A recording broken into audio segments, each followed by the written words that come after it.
What's up, Vinyl Community? It's your boy Chris coming at you live early on a Friday afternoon, right before Mother's Day weekend. And this is going to be a quick one. This is going to be a really quick video. I know I've told you guys that before, then it's rolling for 40 minutes, but just really quick. As I was working today, got a nice pleasant surprise. As some of you guys know, if you've been keeping up with your boy, I work from home now. My desk is literally right there, and the man cave is now literally my office. So, with that in note, quick update on me, how everything's going, how the job's going. I've been training all week long, something new for me, something I've never done before, but I gotta be honest with you, I really think I'm gonna be awesome at it. I think it's gonna be great. I like the group of trainees that I'm coming in with. I like my trainers, I like the company. Everybody's super nice, super helpful. So far, so good. But next week I'm supposed to be thrown to the wolves, if you will, so I'll see how that goes. And if next video you guys see me and I'm not quite as upbeat or quite as happy a demeanor, then you'll know why. But anyway, in the meantime, so that's a quick update on that because I'm sure some of you probably wanted to know. Some of you did. And for those of you who didn't, I'm going to show you some records. And for those of you who did, appreciate you. Now I'm going to show you some records. So as I'm sitting here today, one of the perks from working from home at a desk job is when that door knocks, you hear it. And so what I got today was a nice little group of records on a box from SloLow Records, which you guys have heard me talk about before, all the way from Albuquerque, New Mexico. Great store, great shop, great guys. They drop sales every Thursday and Friday, plus some on the weekend. Haven't been able to participate this week, been working. And even if I did, I kind of need to hold back finance-wise real quick just to see what this new job's going to take. So, kind of even try to intentionally ignore them this week, if you will. But that doesn't mean that I didn't get a box off at my front porch shortly after lunchtime. So that was awesome to know that Fridays we knock off early, and it was nice to know that when we did knock off, I had this box of heat to go to. So knocked off at 3:53. Technically my day ends at 4 o'clock, so I had my first beer on the clock with these guys, and 3 in. Let's talk to you guys about what I got today. Shouldn't take but a minute. Again, only a handful, but I don't want to add to the add to the stack, if you will, of new arrivals and keep these videos going. I already told you guys I want to do 4 segments, trying to keep it at that. So let's talk about this stack, and it's another opportunity to shout out SloLow Vinyl Records, Albuquerque, New Mexico. If you guys are around the area, stop by. And if you guys aren't, then I've told you guys how it is you can buy online from these guys. Instagram. Thursdays and Fridays, they do their sales in the afternoons or whatever. On the weekends, they also do story sales. Some of these came from the Instagram post sales. Some of these came from the Instagram story sales. I will differentiate. First one, Hank Mobley, 3rd season. You know, this is all the later Blue Note stuff in the later years, bringing back all these sessions that they should have released in the first damn place back when they first came out, but they didn't. They held on to them for some reason in time. I've actually never heard this session. Never. I'm aware of it. I was familiar with it, but I've never heard it. So here's to hoping that all the ones, for me, the Tome Poet series, if I was the Tome Poet series, for me, what I really want to see out of it isn't so much all the albums that already came out that we all know and love. Now, I do love that those albums are coming out and being made affordable to a lot of people who aren't crazy like me and don't want to spend all the extra Skrilla. I do love that, but what I want is for all these albums right here that never got a proper release to get a proper release with the cover, the awesome stuff, the liner notes, the full release, the full treatment, the full audio file. That's what I want. If Tome Poet did nothing but that, I'd be thrilled. So hopefully this one gets one someday. Hank Mobley, 3rd season. Personnel: Hank Mobley on tenor, Lee Morgan on trumpet, James Spalding on alto and flute, Sonny Greenwich on guitar, Cedar Walton on piano, Walter Booker on bass, and Billy Higgins on the sticks. I mean, just with that lineup alone, how does that not get a proper release? You know, round about the time that it came out. I mean, I know this is technically its proper release, but would you consider, those of you who are really familiar with these, think about the ones that you have that have been reissued, say Tome Poet style, like Dexter Gordon's Clubhouse. I used to have this exact pressing of Dexter Gordon's Clubhouse. I gifted it to my boy Jason White, JW, Jazz Basement. I compared it side by side with the Tone Poet reissue of it. It blows it out of the water.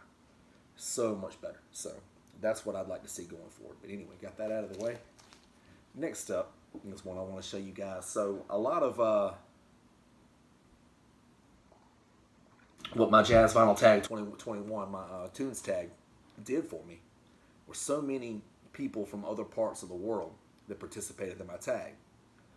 People from the UK, from parts of Europe, from Sweden, participated in the tag, and so many of them dropped so many worldwide, world wide known jazz artists and people that we're not as familiar with in the States, some that we're not familiar with at all in the States, but are like a big deal there. And what I did was I wrote down every single one of those albums. Guys, I love jazz music. Jazz music completely, not just American jazz music. I love jazz music. And so I want to be made fully aware of as much as I can in my lifespan here on this rock. So I decided, SloLow had popped up this one. And I was late to the sale that day. I was busy, forgot the sale that was even happening. So I was late. I was like, I'm not going to see anything, but let me see what's available. This was one of only like 2 albums available. Still. The other one was one I already had. So I was like, okay, so let me look at it. So it's The Rise and Fall of the Third Stream by Joe Zawinul. I'm not sure how to pronounce that. I'm still not. So any of you guys, especially if you're any of my worldwide, my across the pond viewers of my fans, or just somebody who's from here that's a little bit more enlightened about this gentleman's work, please feel free to comment. Let me know what you think, anything like that. But it's The Rise and the Fall of the Third Stream. He is a pianist. On this one, piano and electric piano, and then William Fisher on tenor sax, Jimmy Owens on trumpet, Kermit Moore on cello, Stuart Clark, Alfred Brown and Theodore Israel on violas, Richard Davis on bass, and Warren Smith on percussion, Freddie Waits or Roy McCurdy on drums. So it sounds like you've also got plenty of American artists on this album as well. So, but I'm not familiar with it. I did a quick Google. Apparently, he played on a lot of stuff with a lot of like musicians that I know, that I'm familiar with, and but I wasn't familiar with them. So I decided to take a shot. And my favorite part about it was that it's an original pressing of Vortex Records. And what's better for me is, if you guys notice, this bitch is sealed. So that's awesome for me. Nothing like being the very first one, and that's just coming off easy. Nothing like being the very first one. Think about this album. It was released in 1968. It's never been opened till right now. So I will be the absolute first person to drop my needle on 50 piece of wax. I mean, that's an awesome notion for me. I really thrive on something like that. And for me, it was for a price that, I mean, I understand had the record not been sealed, I could have got probably for substantially cheaper. But I didn't care. Hopefully, I'm getting ready to venture off into something awesome, something new with this album, and something I can really sink my teeth into, and something I can pursue going forward. But Joe Zawinul, again, I think I'm pronouncing that right. If not, somebody please correct me. The Rise and Fall of the Third String. Looking very forward to getting into this sealed. And once again, see what this record looks like. Ain't no telling. Bitch better be clean. And no reason not to be, right? Yeah. What you expecting to see for a record? Nice, sturdy, thick wax, like it should be. Vortex Records, I believe it's the only album now officially that I own. I should say, on Vortex Records. Gonna clean this thing up and hopefully get to listen to it tonight. That'd be great. Give it an honest first listen. But guys, I gotta tell you, I was really excited to see that one come in, especially. I don't know, just excited. Next up was one that I had gotten from one of their story sales. And they, decided to, post a lot from the Blue Note reissue series. And some later Blue Note releases, like the Mobley, was also in a story post that they decided to post. I believe it was on a Sunday. You guys, correct me if I'm wrong, if you're familiar with the SloLow sales. But they posted a couple of Jackie McLean's.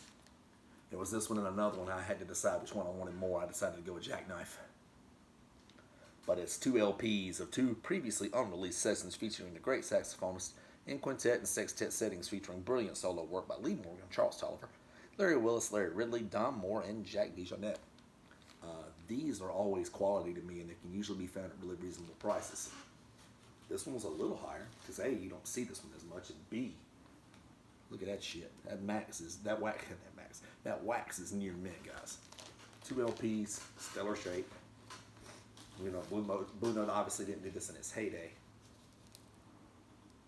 You know, there's a beautiful gatefold. Nice little write up over here to the corner. Great stuff. Jackie just welded it. Beard fully intact by then. Awesome stuff. I can't even begin to tell you how much I'm looking into diving into this. And that's another thing. Stuff I'd like to see the Tome Poet series touch this. You got 2 previously unreleased sessions here. Bunch of different, like, you know, it's a quintet setting in the second. I mean, divide them up. Let's see 2 albums, baby. I want to keep this going. You guys have no doubt. You guys know how much I love my original presses and everything like that. The more than anything, I just love the music, and I want to see all these things get a fair shot, fair treatment, especially with so many people into the Tome Poet releases in the classic series right now. Let's get this shit out, baby. Let's do it. Especially a lot of this stuff that's unfamiliar. This is what I want reissued. I know for so many of you guys, you know, you want, you know, cool strutting. Let's get cool strutting out there. Or no room for squares. Let's get those out there. Those are the popular titles. They're expensive as hell, but I have them, so I'm thinking selfishly. Let's do both. Let's get them all out there. Let's get this music that should have had proper treatment way back then. Let's get that shit out there, baby. Next up is one, believe it or not, I never owned until now. Thank you to SloLow Records. It's Lee Morgan, self-titled. Very last release of his life. Blue Note Records, 2 LP. Never heard it on vinyl before, because I've never owned it on vinyl before. But you know, you got gatefold. Awesome stuff. It's Lee Morgan, so it smokes. I mean, that's just a fact of life. Nice little write-up on the inside, in my opinion. You know, Lee Morgan on trumpet and flugelhorn, Harold Mayburn Jr. on piano and electric piano, Bobby Humphrey on flute, Billy Harper on tenor and flute, Rashawn McCord III on trombone, Jimmy Merritt on electric bass, Reggie Workman on acoustic bass and percussion, and Freddie Waits on drums and recorder. Guys, you guys know how I feel about the legendary Lee Morgan. You guys already know. So, no need to obsess too much about that. 33 years old. Going from us all. Next up, one that I've already thrown on my platter. It was the first record that I threw on the platter. As soon as I hit that clock at 4 o'clock, baby, I could not wait to hit clocked out, grab a cold beer, and grab one of my new records, my newly inbound records from SloLow. And even though this was the first one that I threw on, first one I wanted to throw on, it'll be the last one I show you. The Centaur and the Phoenix, the big sound of Yusef Lateef, stereo Riverside, splat out. I love all things Yusef Lateef. I've told you guys a million times. If I told you once, I've told you twice, I've told you 10,000 times. Clark Terry, Richard Williams on trumpets, Curtis Fuller on trombone, Yusef, of course, on the tenor and oboe, flute, and orgel, Tate Houston on baritone sax, Jose Taylor on bassoon, Joe Zawinul. Funny how that came back. You guys remember him from a little while ago. It's that record that I showed you that I was not familiar with this man. And now all of a sudden, here I was when I got the stack today and just really went over the personnel. There's where that name comes full circle. So I know he's played with Yusef Lateef. So now it's really no lose for me. And I didn't know that when I ordered the album. But I knew it when I went through the stack when it came in the mail today. Ben Tucker on bass, Lex Humphreys on drums, New York, October 4th and 6th, 1960. Centaur and the Phoenix, the big sound of Yusef Lateef. Wanted that album for years. Now I have it. Crossed off the list. Finally, I'll close with this one. Figured I'll open a big one in front of you guys. Very last record in the stack. Ornette Coleman, The Art of the Improvisers. I've really been big on Ornette Coleman lately. As my ears have gone more and more towards some freer and more improvisational jazz, if you will, here lately. I've gotten just more in the mood for it. It's like, okay, I've pushed this boundary, now let me push it a little further, and the more I listen, the more I like. And for this one, Ornette Coleman, The Art of the Improvisers. And as you guys can tell, I removed that sleeve, but what's still going on? Still got some glare. You know why you still got some glare? Because it's sealed, bitches. Go ahead and get some plastic off.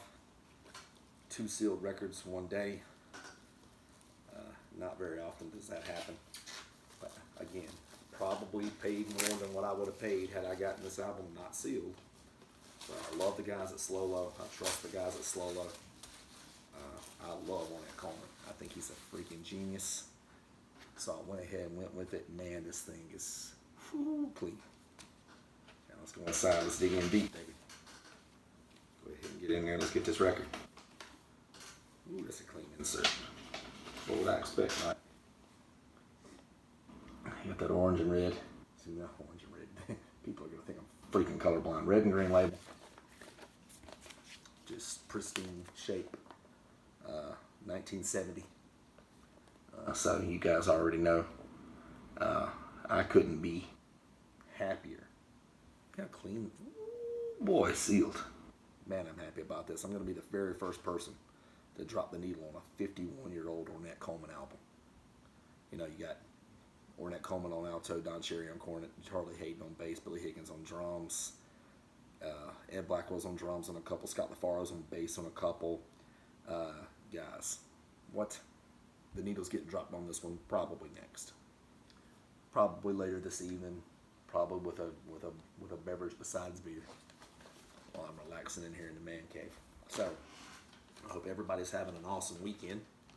That's my SloLow Vinyl grab. Again, guys, if you're not familiar with SloLow Vinyl Records in Albuquerque, New Mexico, you got to get them into your life. Just trust me when I tell you. Great stuff.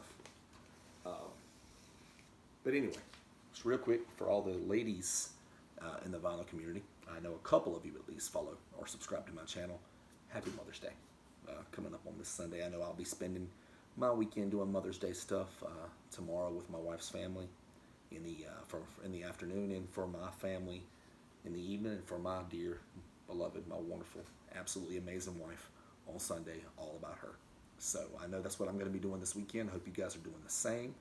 If not, then hey, I hope that you all are just having a great weekend of tunes, brews, good food, good times, and loud music, because music is best served loud. So until next time, until next video, keep dropping that needle, you guys.